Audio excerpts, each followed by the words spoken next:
Hello students, welcome back to our YouTube channel Padhai with Badu भैया।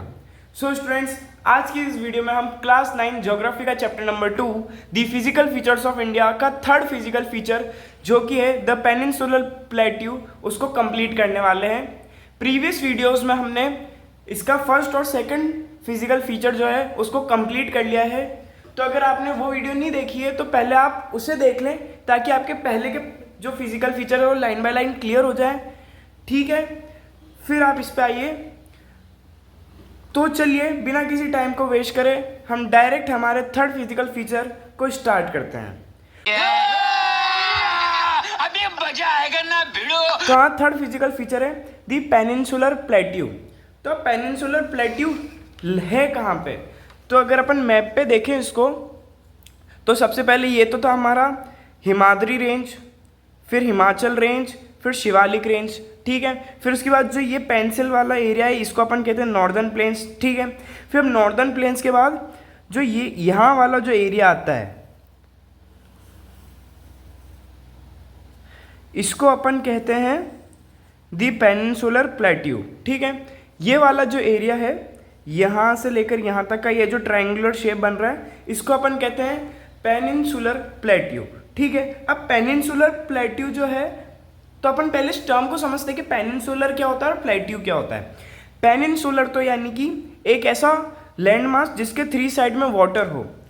एक side में water है अरेबियन सी, थर्ड साइड में भी सेकंड साइड में भी वाटर है जिसको हम कहते हैं इंडियन ओशियन, और थर्ड साइड में भी वाटर है जिसको हम कहते हैं बे ऑफ बंगाल। तो 3 साइड पे हमारे पानी है, यानी कि इसको हम कहेंगे पेनिनसुलर। और प्लेट्यू क्या होता है? तो प्लेट्यू को मैं आपको समझाता हूँ। तो प्लेट्यू क्या होता है, जैसे ये कोई लैंड मास है, आप समझिए ये एक लैंड मास है, नॉर्मल एक फ्लैट है लैंड मास। तो जब कोई चीज़ इससे हाइट पे होती है, ठीक है, तो उसको हम क्या कहते हैं? प्लेट्यू कहते हैं। जैसे ये लैंड मास है, नॉर्मल प्लेन है, उसके ऊपर कोई अपलिफ्टेड लैंड मास है जो ऊपर से फ्लैट है, उसको अपन प्लेट्यू कह देते हैं। क्यों? क्योंकि जब नॉर्मल प्लेन के ऊपर ऐसे शार्पली होगा तो उसको तो माउंटेन कहते हैं, बट जब ऐसे अपलिफ्टेड होता है और ऊपर से फ्लैट होता है, टेबल टॉप जैसे फ्लैट टेबल देखी ना अपन ने, तो टेबल कैसी होती है? ज़मीन से तो उठी हुई रहती है बट ऊपर एकदम फ्लैट होती है। तो वैसे इस फ्लैट को तो कहते हैं अपन प्लेट्यू,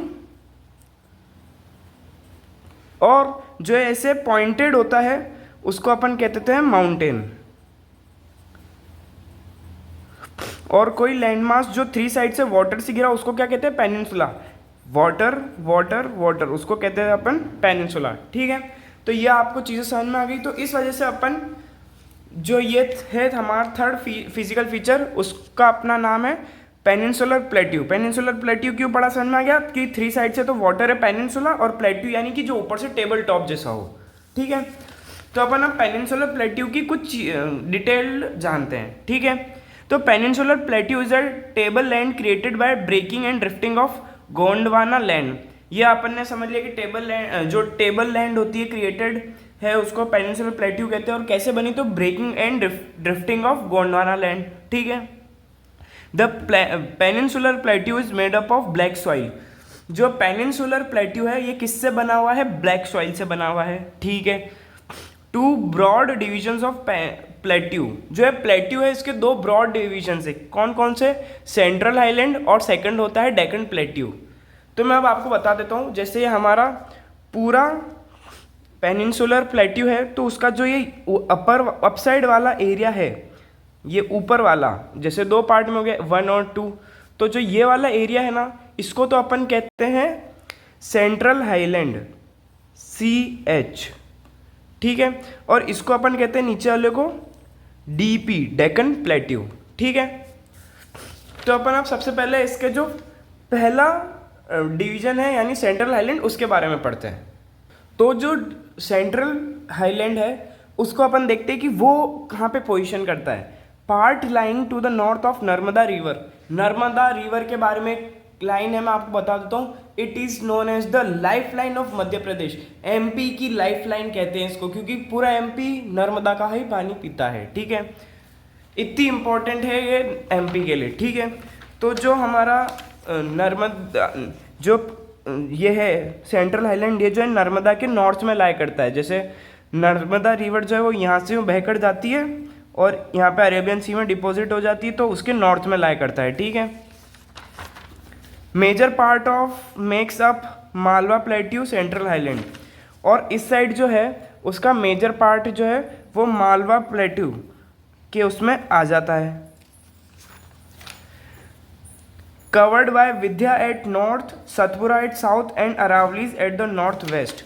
और जो है सेंट्रल हाईलैंड है इसके नॉर्थ में एक माउंटेन रेंज आती है जिसको अपन कहते हैं, जैसे ये यहाँ पे एक माउंटेन रेंज आती है जिसका नाम क्या है अपने, विंध्या।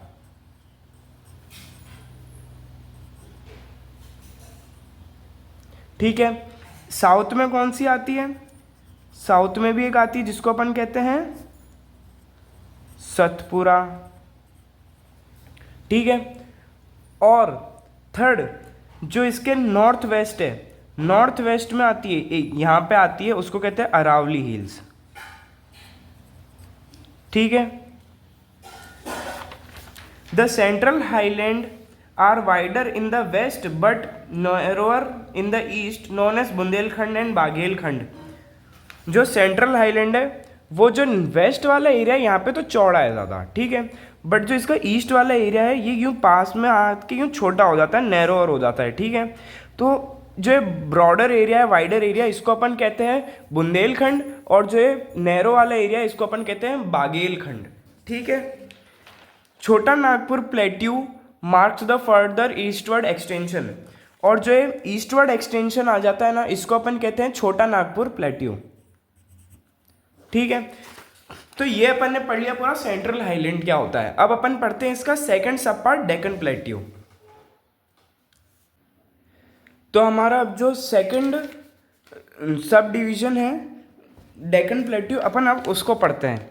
तो डेक्कन प्लेट्यू क्या है, इस एरिया के ऊपर वाला तो होता है हमारा CH सेंट्रल हाईलैंड, और इसके नीचे वाला होता है डेक्कन प्लेट्यू, ठीक है। Triangular landmass lying south of the river Narmada, मैंने जैसे आपको बताया था नर्मदा रिवर यहाँ से जाती है और अरेबियन सी में डिपॉजिट हो जाती है, तो उसके साउथवर्ड में, नर्मदा रिवर के साउथवर्ड में ही से, ठीक है। Satpura in north, Mahadev, Kaimur and Maikal in east. जो है डेक्कन प्लेट्यू है इसके नॉर्थ में कौन सी माउंटेन रेंज आती है, सतपुरा रेंज आती है, आपको अभी अपन ने पढ़ा था, ठीक है। और इसके जो ईस्ट में है यहाँ पर, ठीक है, तो यहाँ पे कौन सी माउंटेन रेंजेस आती है, Mahadev mountain range, Kaimur mountain range और मैकुल माउंटेन रेंज, ठीक है। The Deccan plateau is higher in west and slopes gently eastwards. जो डेक्कन प्लेट्यू है वो जो वेस्ट और ईस्ट के कंपैरिजन में वेस्ट में ज़्यादा ऊंचा है, ठीक है। और इसका एक्सटेंशन, और मतलब आप बोल सकते हो स्लोप किस साइड है, तो स्लोप जो है वो ईस्ट की साइड है।